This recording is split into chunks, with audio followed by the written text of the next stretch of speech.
Wow, qué hermoso día, amén. Denle un aplauso al Señor, al Rey de Reyes y Señor de Señores. Hace más de 2000 años se celebraba la entrada triunfal de Jesucristo y lo seguimos haciendo y recordando, donde todas las personas le gritaban: Hosana, el Rey de las alturas, el Hijo de David, el que viene en el nombre del Señor. Amén, Hosana, una expresión hebrea que significa sálvanos. Te lo rogamos, es maravilloso. Durante que vemos esta semana, ¿verdad? Próximo domingo viene la representación de la crucifixión de Cristo, la vida, la muerte y la resurrección de nuestro Señor Jesucristo. Lo invitamos que se lleve algunas invitaciones, invite a sus familiares, amigos o vecinos. Pero vamos a ver hoy algo que es un tema un poco duro de escuchar, un poco duro de procesar, pero es algo maravilloso que Jesucristo hizo la semana en su caminar hacia la crucifixión, pero un día después de la entrada triunfal. Así es que quiero leer estos versículos, después de eso me gustaría orar. Marcos 11, del 12 al 24. La mañana siguiente, cuando salió de Betania, Jesús tuvo hambre. Vio que a cierta distancia había una higuera frondosa, así que se acercó para ver si encontraba higos, pero solo tenía hojas. Diga conmigo, hojas. Porque aún no había comenzado la temporada de los higos. Entonces Jesús dijo al árbol: que nadie jamás vuelva a comer tu fruto. Y los discípulos lo oyeron. Cuando llegaron de nuevo a Jerusalén, Jesús entró al templo y comenzó a echar a los que compraban y vendían animales para los sacrificios. Volcó las mesas de los cambistas y las sillas de los que vendían palomas. Y les prohibió a todos que usaran el templo como un mercado. Les dijo: las Escrituras declaran: mi templo será llamado casa de oración para todas las naciones, pero ustedes la han convertido en una cueva de ladrones. Cuando los principales sacerdotes y los maestros de la ley religiosa oyeron lo que Jesús había dicho, comenzaron a planificar cómo matarlo. Pero tenían miedo de Jesús porque la gente estaba asombrada de su enseñanza. Esa tarde, Jesús y los discípulos salieron de la ciudad. A la mañana siguiente, al pasar junto a la higuera que él había maldecido, los discípulos notaron que se había marchitado desde la raíz. Pedro recordó lo que Jesús había dicho al árbol el día anterior y exclamó: mira, Rabí, la higuera que maldijiste se marchitó y murió. Entonces Jesús dijo a los discípulos: tengan fe en Dios. Les digo la verdad, ustedes pueden decir a esta montaña: levántate y échate al mar, y sucederá. Pero deben creer de verdad que ocurrirá y no tener ninguna duda en el corazón. Les digo, ustedes pueden orar por cualquier cosa y si creen que la han recibido, será suya. Vamos a orar. Padre, gracias. Gracias, Señor, por tu amor. Gracias por darnos la oportunidad de estar aquí. Gracias, Señor, por ese amor reflejado, Señor, en el caminar hacia la cruz, Señor. Gracias, Señor, por esa entrada, Señor, tan maravillosa, Padre, donde las personas te adoraban, Señor. Aunque después la historia cambió, pero ahora nosotros sabemos que verdaderamente tú eres el Hijo de Dios. Tú eres el que vino a traer libertad, Señor, y te adoramos por eso. Preparamos, Señor, nuestra mente, nuestro corazón para recibir tu palabra, Señor, y te pido, Padre, que tú hables a tu pueblo en esta tarde, Señor. Toda la honra es para ti, en el nombre de tu Hijo Jesús. Amén y amén. Saluda al que está a su lado, dile: me da mucho gusto que me veas. Familia en línea, nos da mucho gusto ahí. Les mandamos un fuerte saludo hasta Guatemala, que nos están viendo, México, Colombia, diferentes partes del mundo. Les mandamos un fuerte saludo. Mi nombre es Noé, mi esposa Raquel, y somos los pastores de CFC Español aquí en Nampa. una iglesia con diferentes ubicaciones, diferentes horarios, diferentes idiomas. Y es un honor para mí y para mi familia el ser parte de esta hermosa familia. Si están tomando notas, ahí los invito a que lo hagan. Si no lo hacen, este es un buen día para iniciar. Al frente suyo hay algunos papeles donde usted puede tomar. Hay algunos lapiceros que usted puede también tomar para tomar sus notas. Puede anotar en su pantalón, en su mano, en la silla, donde usted guste, pero tome notas. El título de hoy es El peligro de las hojas. Diga otra vez, hojas. El peligro de las hojas. Bueno, me encanta esta historia y nos habla acerca de una higuera, ¿correcto? Jesucristo viene, hace la entrada triunfal, al siguiente día va hacia el templo, en el camino le da hambre. ¿Cuántos tienen hambre ya a esta hora del día? Pues le dio hambre, miró una higuera que tenía hojas, digo otra vez hojas, y se acercó para tomar algunos higos y poder comérselos. Pero ¿cuál fue su sorpresa?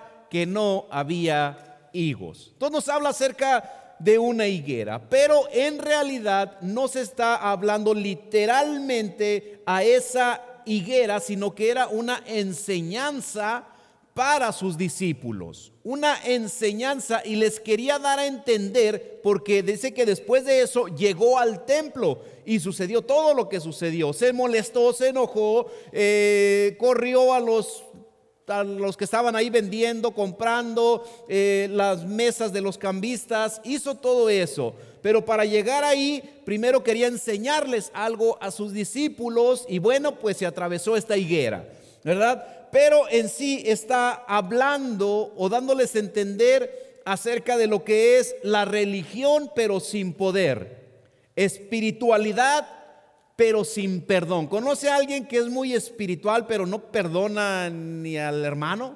No voltee para ningún lado. Hojas, pero sin fruto. Tener a Dios en su corazón o a Cristo en su corazón, pero no el corazón de Dios, la misericordia, el perdón.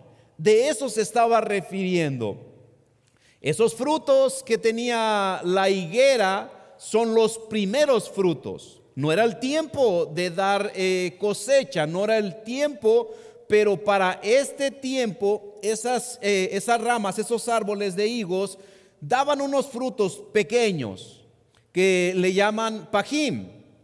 Que son los primeros higos. En Israel los árboles de higos producen un pequeño brote comestible llamado pajim en la primavera, alrededor de la Pascua, que aparece incluso antes de las hojas. Esos pequeños brotes comienzan a salir antes de las hojas. Si un árbol de higos ya tenía hojas, diga hojas, es porque ya debería de tener estos brotes tempranos. Ya tenía que haber tenido estos frutos. Ahora, si tenía hojas, pero no los frutos, significa que no iba a dar una cosecha real más adelante. Que no iba a dar frutos más adelante cuando llegara el tiempo, la temporada. Ahora, al tener hojas, el árbol estaba anunciando que tenía frutos.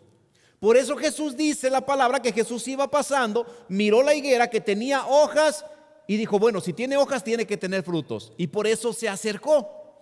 ¿Qué significa esto? Apariencias, diga apariencias. Las hojas, en otras palabras, para que me entienda lo que quiero tratar de darle a entender, es las apariencias. Tenía hojas, pero no tenía fruto. Ahora, Jesús no la estaba maldiciendo por estar fuera de temporada. No es que dijo, oh, pues es que no tienes higos, yo sé que no es la temporada, pero tú sabes que tengo hambre y tenías que tener. No lo está maldiciendo por eso. Si ese árbol no hubiera tenido hojas, Jesucristo no hubiera ido ahí con él.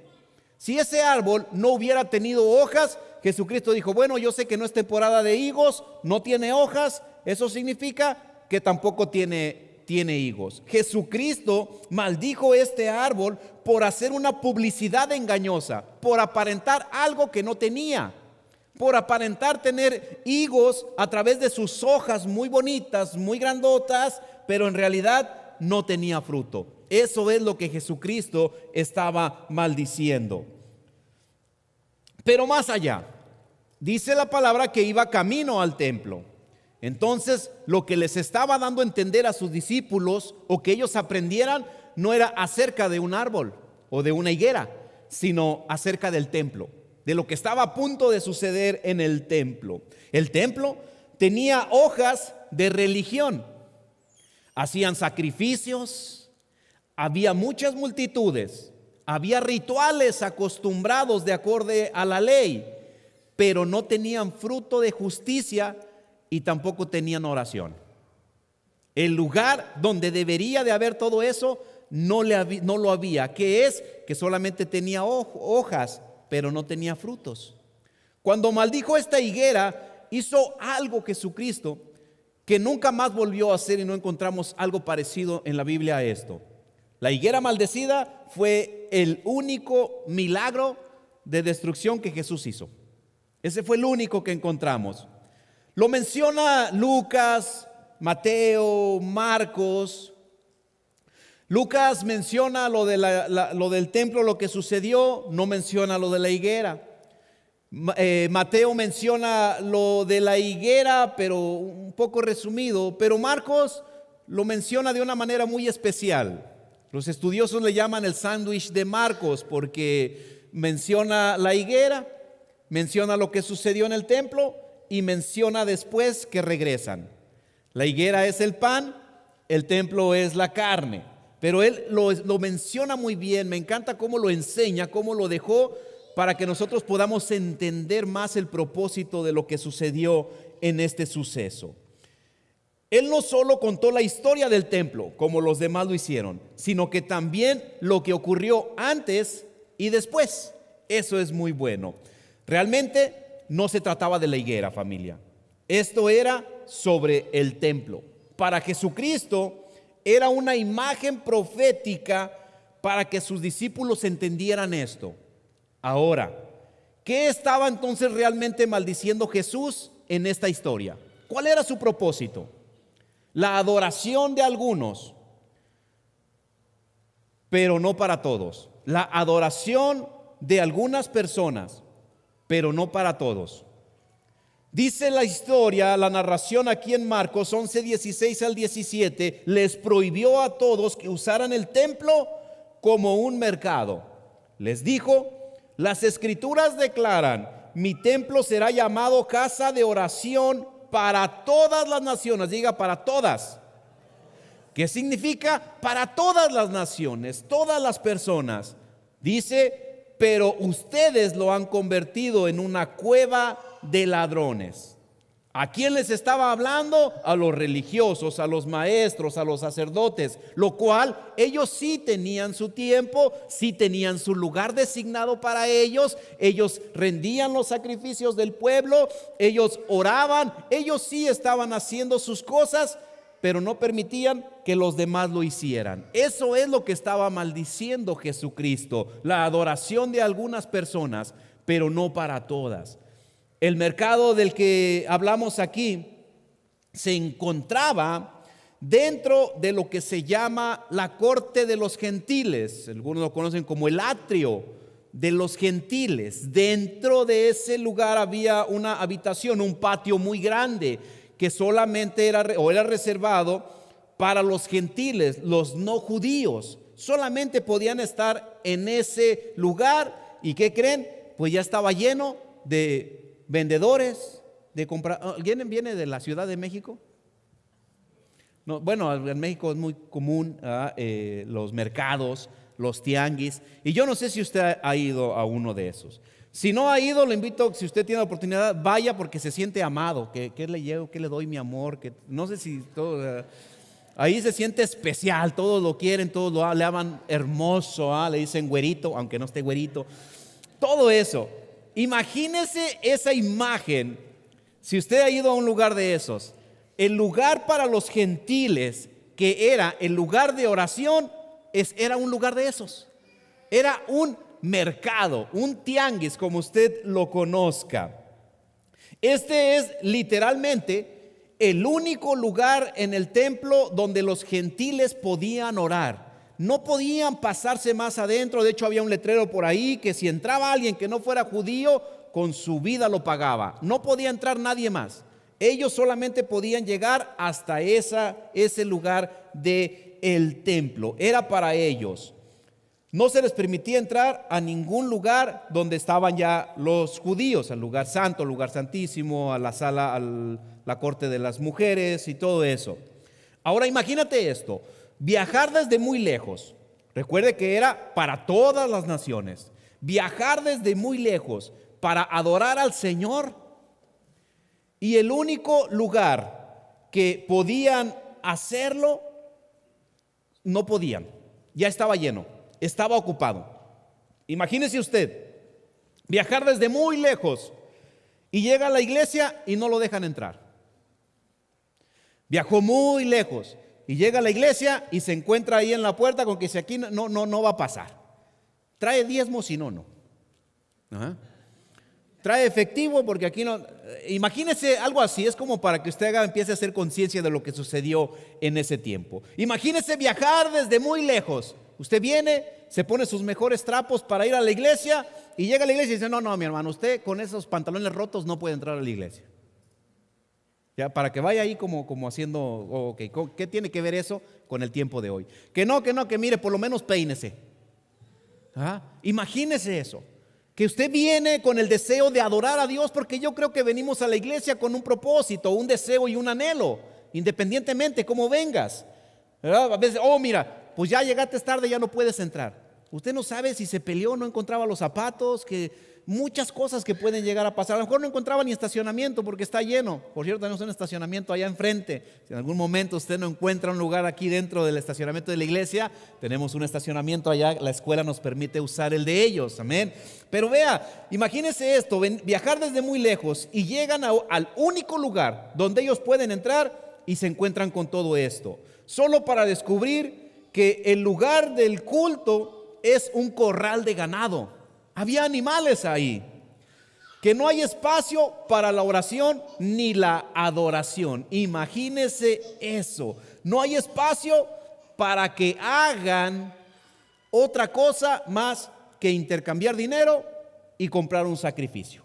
Es lo único que podían hacer ahí, solo podían ofrecer una ofrenda quemada. Eso es lo que se acostumbraba en ese tiempo bajo la ley. Que cada año venían a esa celebración, traían un sacrificio por el perdón de sus pecados.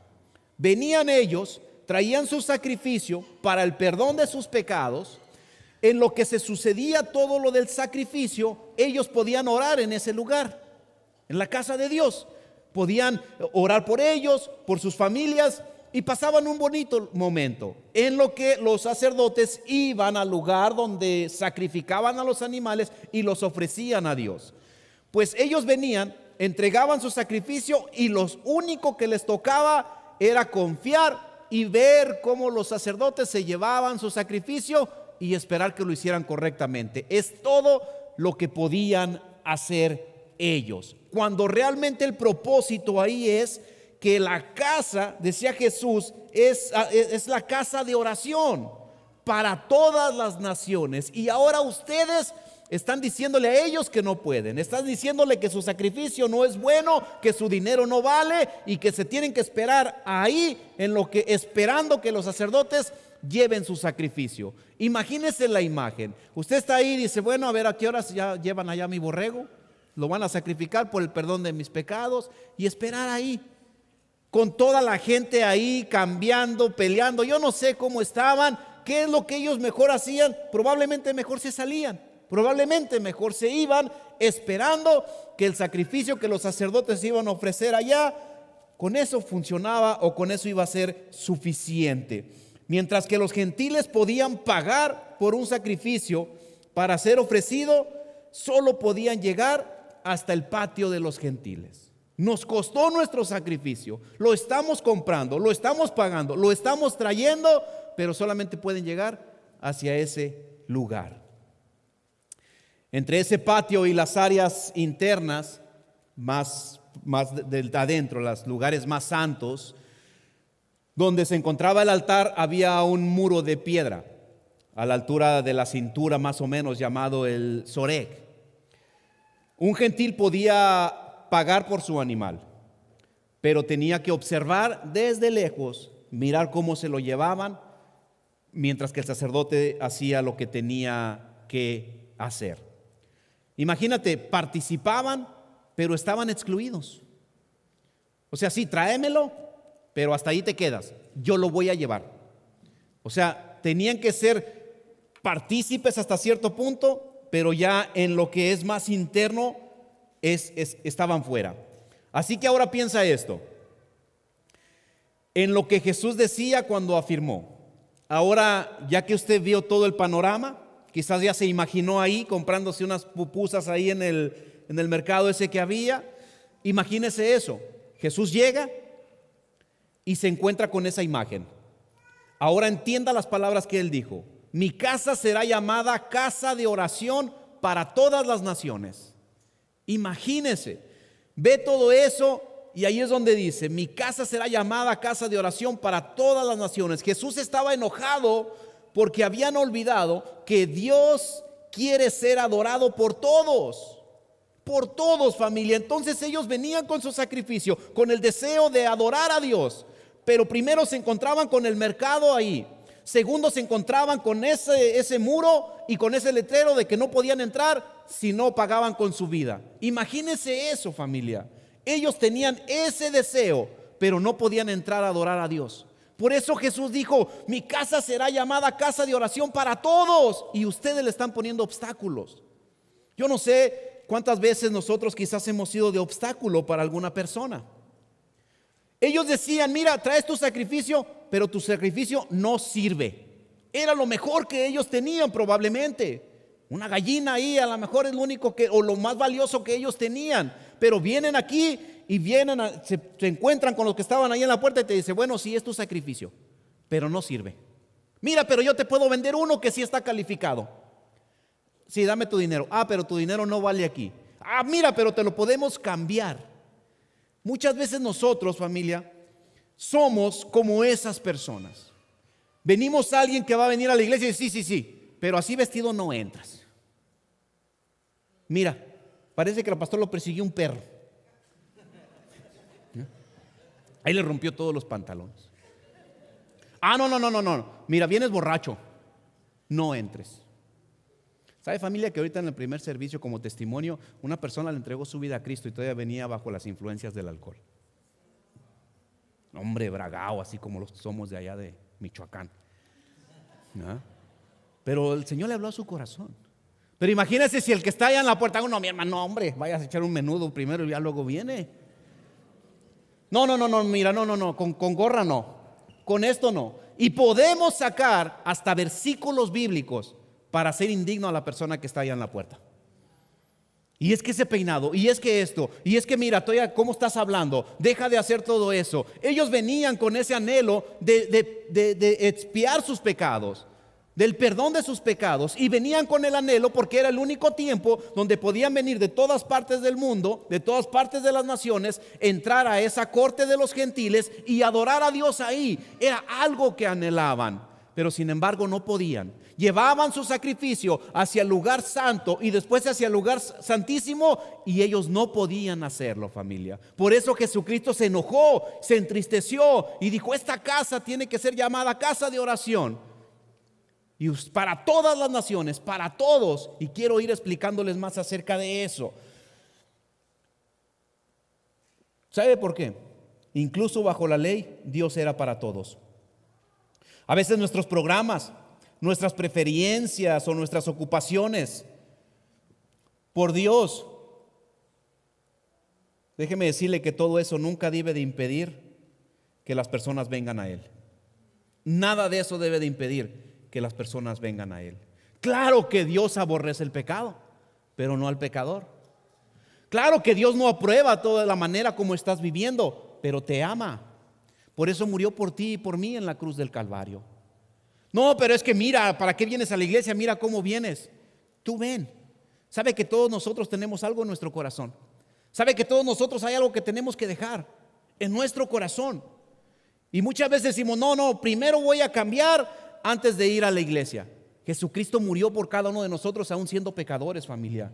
Pero Él nos transforma, por supuesto. No me malentienda. Jesucristo murió en la cruz del Calvario por nosotros, no para dejarnos igual si no hubiera sucedido nada, sino para traer una transformación, pero en amor y en gracia.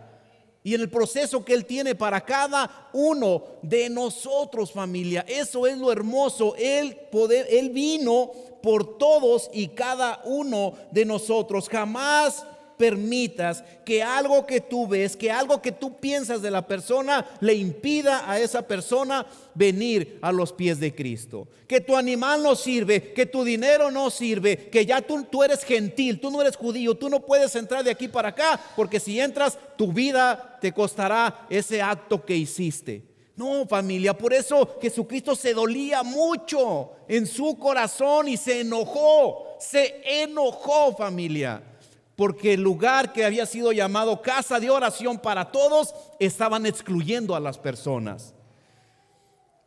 Cuando Jesús citó ahí, en ese lugar, en Isaías 56:7, Antiguo Testamento, Isaías 56:7, mi casa será llamada casa de oración para todas las naciones.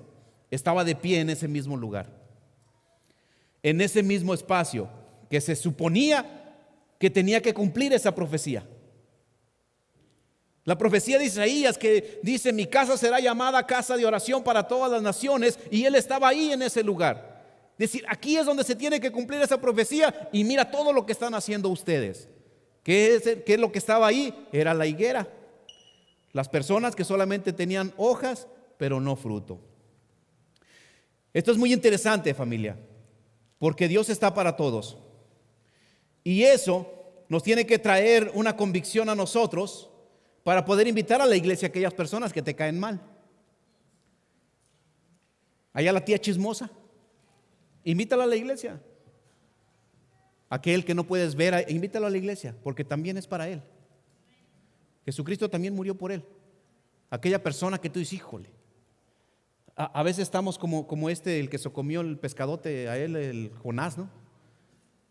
Que no quiso ir a Nínive porque dijo: no, capaz y que los perdona Dios.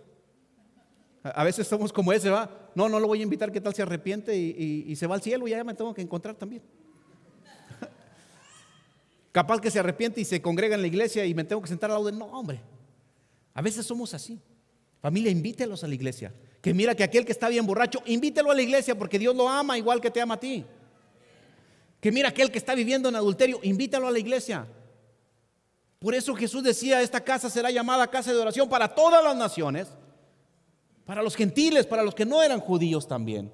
Para eso es la iglesia. Entonces tiene tarea, invite a la gente a la iglesia.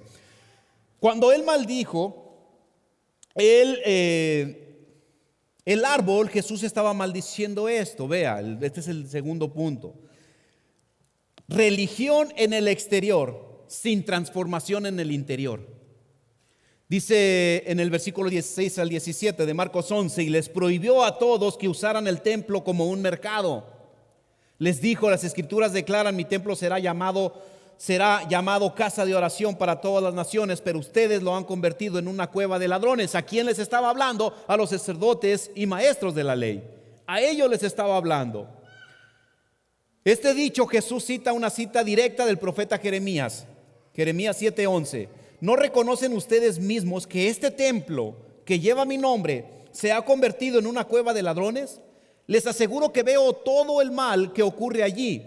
Yo, el Señor, he hablado. Piensen esto: Jeremías lo menciona como una cueva de ladrones.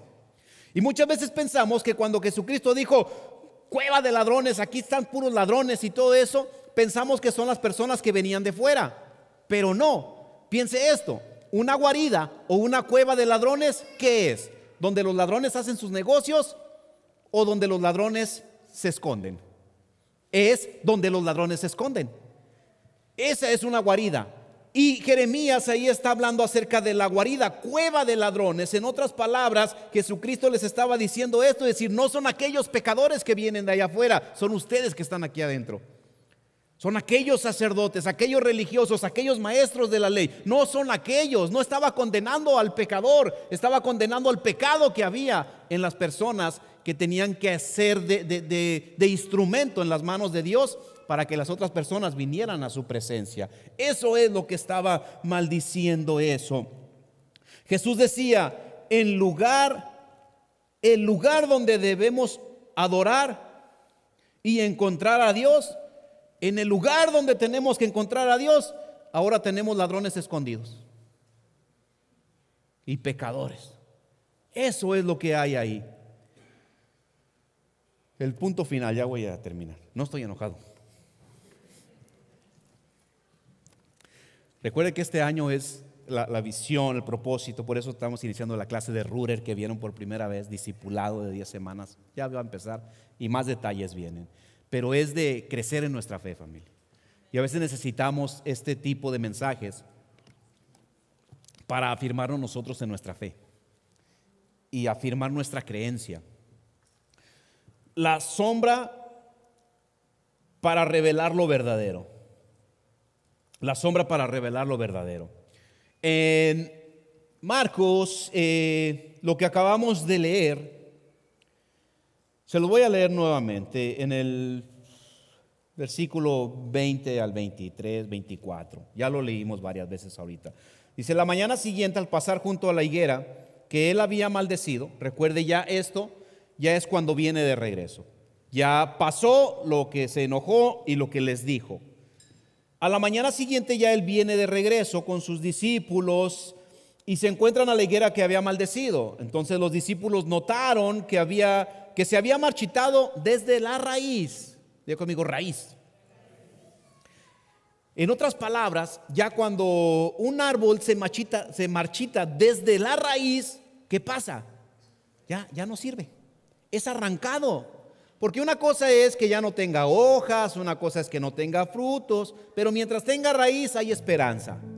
Pero si se marchita desde raíz, ya tiene que ser quitado. Entonces dicen que este árbol se secó desde la raíz y Pedro recordó lo que Jesús había dicho al árbol al día anterior y le dijo: mira, Rabí, la higuera que maldijiste se marchitó y murió. Entonces Jesús ahí aprovecha y les dice a sus discípulos, les habla de la fe. Tengan fe. Pero es el mismo contexto, ponga atención en esto. Tenga fe en Dios. Les digo la verdad, ustedes pueden decir a esta montaña: levántate y échate al mar, y sucederá. Pero deben creer de verdad que ocurrirá y no tener ninguna duda en el corazón. Les digo, ustedes pueden orar por cualquier cosa y si creen que lo han recibido, será suya. Les está hablando de la fe, de tener fe, de poder decirle a esa montaña que se quite y se quitará, que se mueva y se moverá. Pero es el mismo contexto de la higuera seca y lo que hizo en el templo. Es lo mismo. El árbol de los higos es el sistema del templo. El sistema del templo. Tuvo que marchitarse para que los discípulos dijeran, o en otras palabras, dejaran de fijarse en un edificio. Para que quitaran su mirada de eso y comenzaran a ver a Dios. Imagínense si la higuera la secó desde raíz, ¿qué es lo que iba a hacer con el templo? Lo iba a quitar. ¿Para qué? Para que ellos ya no dejaran de ver el templo, sino a Dios. Porque ellos dijeron, mira cómo hay ladrones ahí adentro y son los sacerdotes. Si venimos ahorita y es el pastor, mira cómo está. Mira allá los de la alabanza cómo están. Mira allá los sugieres cómo están allá sacando el moco y todo eso. No lo están haciendo, no volteen para atrás. Empezamos así y empieza a haber un desánimo, ¿no? Entonces los discípulos o los gentiles van a decir, ¿y ya para qué vamos al templo? ¿Ya para qué si no valora nada de lo que hacemos? Mira cómo nos tratan, mira cómo está ahí. ¿Ya para qué vamos? Y alejarse de Dios. Usted puede decir, mira, ya mejor no voy a ir a la iglesia. ¿Para qué?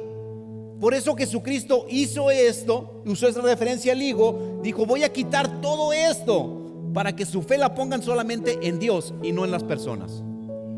Para que se conecten solamente a Dios y no a las personas, y que cuando las personas fallen, su fe no sea movida. Que tu mirada solamente la tengas en Cristo Jesús, no en una estructura, no en unas personas, sino solamente en Cristo Jesús. Y sabe que el templo fue destruido en el año 70 después de Cristo. el templo, sus prácticas, incluso su forma de adoración, eran solo una sombra de las cosas que por venir. Jesús entendió y les estaba dando a entender a ellos que las cosas viejas estaban pasando. Todo eso iba a pasar y que estaba a punto de hacer algo nuevo. Lo que siempre se había profetizado, que iba a venir ¿quién? El príncipe de paz, libertad a los cautivos. Eso es lo que estaba hablando. El templo era en ese lugar estaba el lugar santísimo, donde estaba la presencia de Dios. Solamente ciertos sacerdotes podían entrar a ese lugar donde estaba el arca del pacto, la presencia de Dios. Nadie más, ni por siquiera tenían esperanza de entrar ahí. Y con lo que Jesús hizo ahí, Jesús les estaba diciendo: bueno, yo soy el camino. No hay nadie más. No vas a necesitar un sacerdote, no vas a necesitar un animal como sacrificio, sino que yo soy el único camino, la verdad y la vida. Y nadie va al Padre sino solamente a través de mí. Eso es lo que les estaba diciendo. Porque ellos decir: bueno, si ya no hay templo, ¿dónde vamos a venir? Si ya no hay esto, ¿dónde vamos a venir a adorar a Dios? ¿Y dónde vamos a venir a ofrecer nuestro sacrificio por el perdón de nuestros pecados? Jesús les estaba diciendo, en otras palabras: ustedes ya no van a necesitar ese sistema, porque ahora soy yo. Ahora soy yo el que paga por ustedes sus pecados. Había un sacerdote ofreciendo los sacrificios por las personas. Y ahora déjeme decirle esto: Jesucristo es nuestro sumo sacerdote. Él fue el sacrificio y la expiación de nuestros pecados. Llevaban corderos como sacrificio. Y déjeme decirle esto: Jesucristo es el Cordero de Dios que quita el pecado del mundo. Jesús no solo estaba limpiando el templo, lo estaba reemplazando.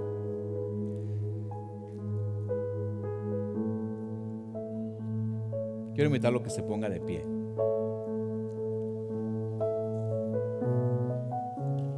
Siempre les hablaba a sus discípulos acerca de eso. Les enseñaba eso. Cuando iba entrando, acercándose a la ciudad, dice que aún lloraba por ella, ¿no? Que decía: va a llegar el tiempo donde no quedará piedra sobre piedra, todos los edificios quedarán destruidos.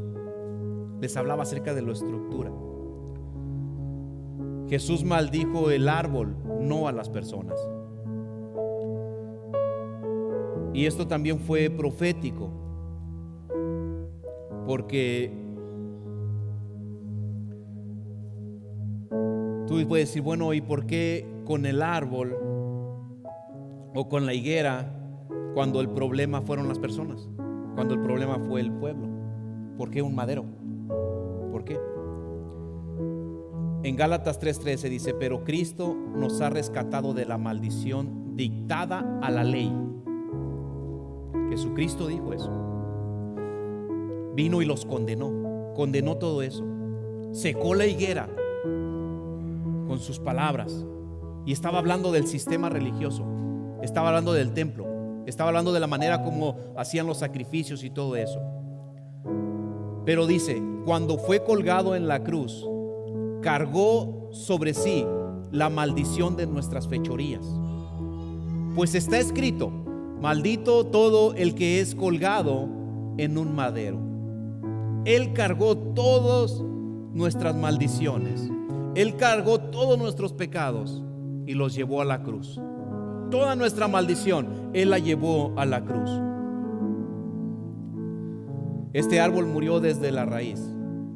Y nos dice Marcos: Jesús se ocupó de nuestro problema cuando secó esa raíz. Él se ocupó del pecado. Ahora, ¿qué es lo que tenemos que hacer nosotros?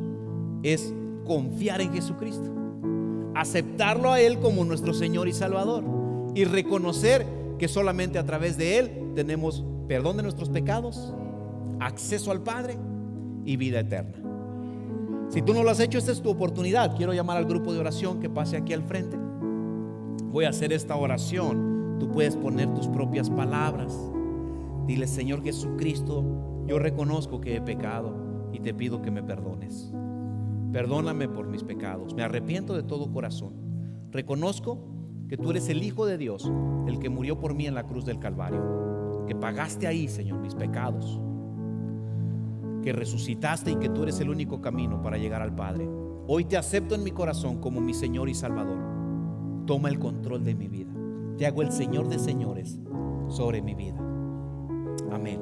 Si tú has aceptado a Cristo Jesús, ahí donde estás, levanta tu mano.